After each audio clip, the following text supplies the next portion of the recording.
En este video trataremos de explicarle a grandes rasgos cómo fue la evolución de los sistemas operativos. Bueno, empecemos. Un sistema operativo es un conjunto destinado a permitir el uso apropiado de las partes físicas del ordenador, o sea el hardware. Los sistemas operativos proveen un conjunto de funciones necesarias y usadas por diversos programas de aplicaciones en una computadora, y los vínculos necesarios para controlar y sincronizar el hardware de la misma. Dentro de la historia de los sistemas operativos, están considerados hoy en día por generaciones. Hay una controversia de cuántas generaciones en realidad hay y si existe la quinta o no, pero este video no veremos esos detalles. Bueno, empecemos por la generación 0. Esta generación en sí no tenía un sistema operativo, por lo cual los usuarios que tenían que trabajar en lenguaje máquina. Todas las instrucciones eran codificadas manualmente. Esta generación comprendía en los años 40, la primera generación. Abarca entre los años 1945, este fue el comienzo de los sistemas de procesamientos por lotes, donde los trabajos se reunían por grupos o por lotes. A mediados de los años 1950 esto mejoró un poco más cuando se introdujeron las tarjetas perforadas. Esto servía para poder introducir los programas de lenguaje máquina, y para poder ejecutar un programa tenían que escribirlo en lenguaje ensamblador, y después ese código se perforaría en las tarjetas. Bueno, sigamos con la segunda generación. La segunda generación abarca de los años 1955 hasta 1965. Lo que caracteriza a esos sistemas operativos fue el desarrollo de los sistemas compartidos con multiprogramación y de los comienzos de multiprocesamiento. En los sistemas de multiprogramación, esto consistía en que varios programas de uso se encuentren al mismo tiempo en el almacenamiento principal, y el procesador se cambiaba rápidamente de un trabajo a otro. Mientras que en el multiprocesamiento se utilizaban varios procesadores en un sistema computacional, esto con la finalidad de incrementar el poder de procesamiento de una máquina. Sigamos con la tercera generación. La tercera generación da comienzo en 1964, al año 1980. Se inicia en 1964 con la introducción de la familia de computadoras Sistema 360 de IBM. Las computadoras de esta generación fueron diseñadas con sistemas para usos generales. Casi siempre eran sistemas grandes, voluminosos, con el propósito de hacerlo todo para toda la gente. Eran sistemas de usos múltiples. Algunos de ellos soportaban simultáneamente procesos por lotes y tiempo compartido, procesamiento por tiempo real y multiprocesamiento. Sigamos con la cuarta generación.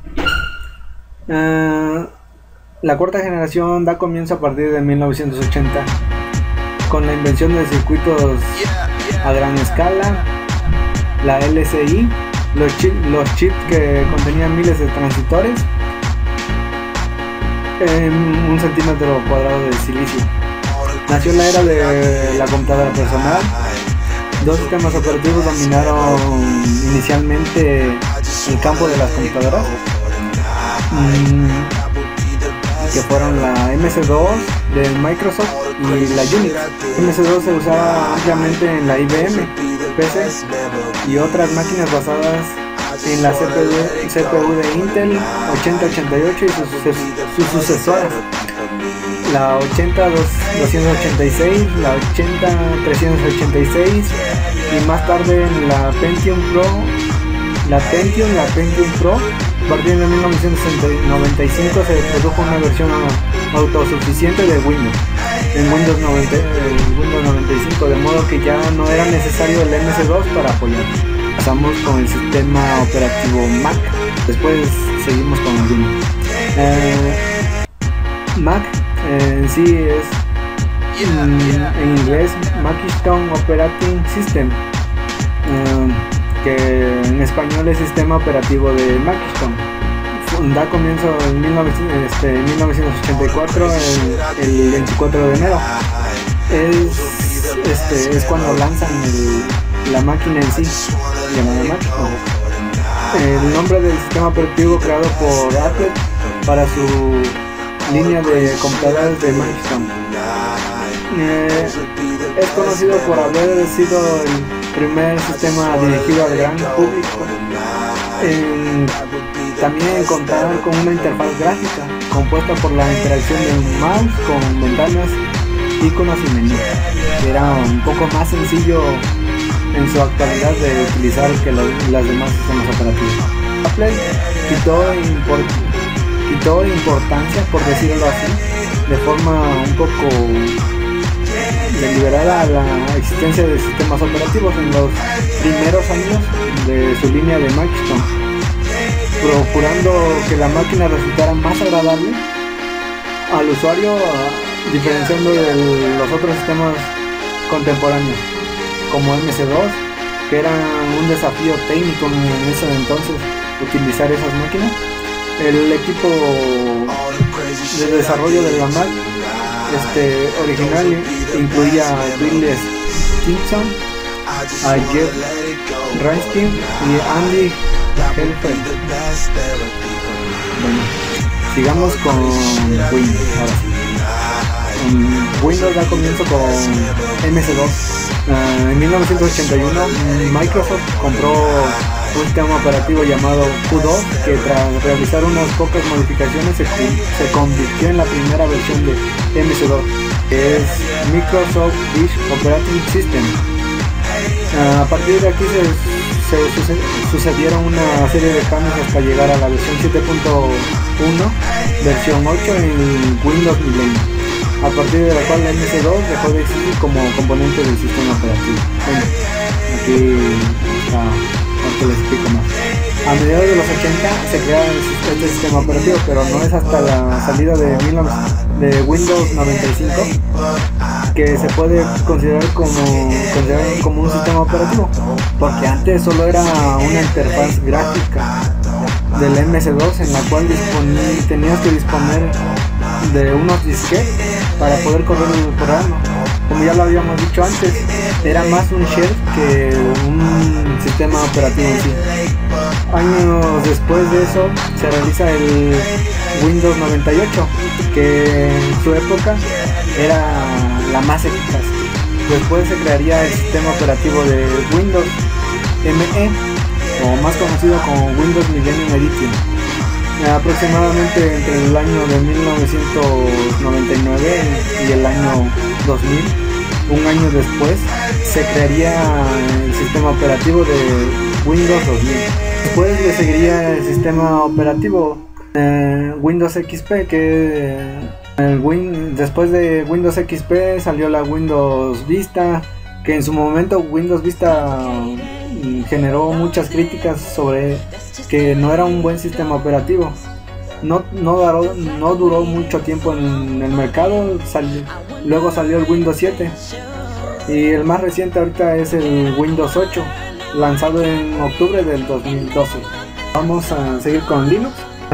Nos transportamos a los años 1990, o en 1991 fue el comienzo de Linux, pero en sí la historia de Linux comienza mucho más antes de lo que la mayoría de la gente piensa, ya que en 1969 Ken Thompson de Apple Bell Laboratorio desarrolla un sistema operativo Unix, adaptándola a sus necesidades de un entorno de investigación.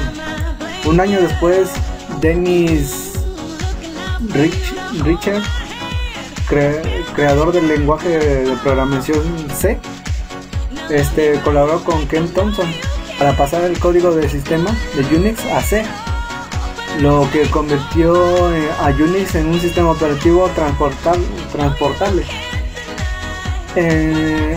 Era el año de 1991 y Linus Torvald, que de aquel entonces era un estudiante de informática de la Universidad de Kenshin, empezó a programar las primeras líneas de de código de un sistema operativo que tras años de, no años, sino con la controversia de qué nombre le ponían y cuál no, finalmente quedó como Linux. Hubo una primera versión no oficial de Linux, la Linux 0.01, pero esta solo incluía el comienzo del núcleo. Esta estaba escrita en lenguaje ensamblador y asumía